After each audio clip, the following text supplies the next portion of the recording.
আলুর দাম বৃদ্ধির দাবিতে রাস্তায় আলু ফেলে বিজেপি বিধায়কের নেতৃত্বে পথ অবরোধ। সোমবার ঘটনাটি ঘটেছে খানাকুলের রামনগর এলাকায়। বিধায়ক সুশান্ত ঘোষের অভিযোগ, চাষিরা আলুর দাম পাচ্ছে না। বর্তমানে এক বস্তা আলুর দাম 200 টাকা, সেটা কম করে 500 থেকে 1000 টাকা হওয়া দরকার ছিল। চাষিরা কোথায় যাবে? সেই কারণে তারা এদিন রাস্তায় টায়ার জ্বালিয়ে আলু ফেলে বিক্ষোভ প্রদর্শন করেন।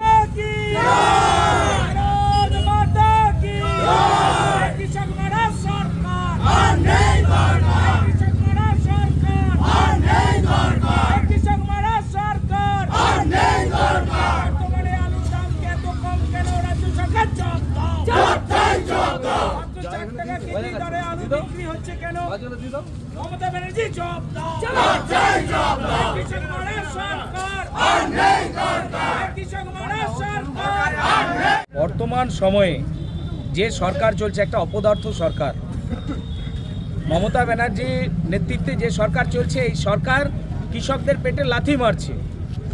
কেন্দ্রীয় সরকার যে ভর্তুকিযুক্ত সার বাজারে দিচ্ছে, সেই সারের দামের প্রত্যেকটি প্যাকেটের ওপরে যে দামটা ফেলা আছে, সেটা ইউরিয়ার ক্ষেত্রে একরকম, ডিএপির ক্ষেত্রে একরকম, পটাশের ক্ষেত্রে একরকম, সমস্ত সারের ক্ষেত্রে আলাদা আলাদা দাম ফেলা রয়েছে।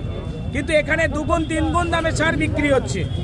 এই দুগুণ তিনগুণ দামে সার কিনে চাষিরা আলু ফলিয়েছে, কিন্তু বর্তমান সময়ে বাজারে যে আলু বিক্রি হচ্ছে, মাত্র 3.5 টাকা থেকে 4 টাকা করে বাজারে আলু কেনা হচ্ছে। চাষিদের কাছ থেকে আলু কেনা হচ্ছে 3.5 টাকা থেকে 4 টাকা মাত্র কেজি দরে। তো প্রতি বস্তা 170 থেকে 200 টাকার মধ্যে এরকম আলুর দাম। আজকে বলুন, এই চাষিরা কোথায় যাবে?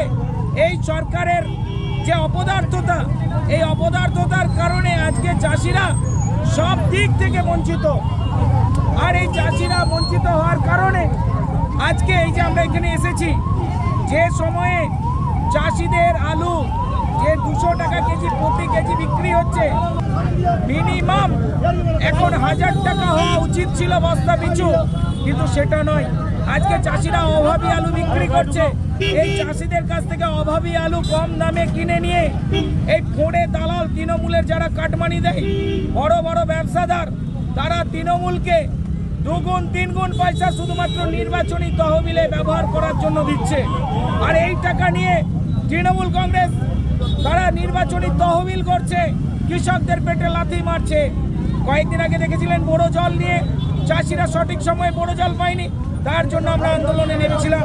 আজকে আমাদেরকে আন্দোলনে নামতে হচ্ছে।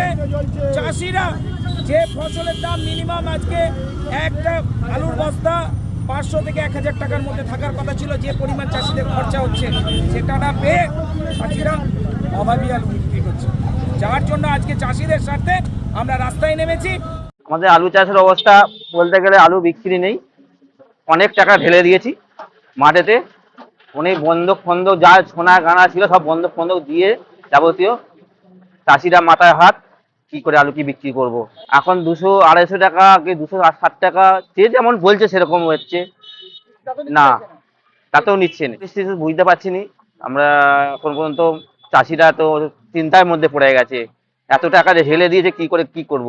বিঘে পেছনে 35,000 টাকা খরচা আছে, 35-40 যে যেমন পড়েছে করতে হচ্ছে। কতবার নেই করে বলে হয়তো লাভটা, সারের দামটা হয়ে উঠে আসবে, বাদ বাকি ঘর থেকে হয়তো 20,000 টাকা করে বার করতে হবে, 20-25,000 টাকা করে বার করতে হবে। আমার নাম সজল খামরুই। এবার হাতের কাছেই মিলবে অত্যাধুনিক ও নির্ভরযোগ্য স্বাস্থ্য পরিষেবা। আরামবাগ, খানাকুল ও পরশুরা থানা এলাকার মানুষদের জন্য এক বড় সুখবর। খানাকুলের সেকেন্দারপুরে গড়ে উঠেছে একটি আধুনিক ও সুসজ্জিত nursing home, lifeline health care. Director Sanjay Palu. এই নার্সিং হোমে রয়েছে 24 ঘন্টা রোগী দেখানোর ও ভর্তি করার সুব্যবস্থা। সঙ্গে রয়েছে বিনামূল্যে অ্যাম্বুলেন্স পরিষেবা। অভিজ্ঞ পরিষেবা ও যত্নশীল ব্যবস্থাপনায় আপনার সুস্থতার নির্ভরযোগ্য ঠিকানা লাইফলাইন হেলথ কেয়ার। যোগাযোগ 9735481158, 7432984404।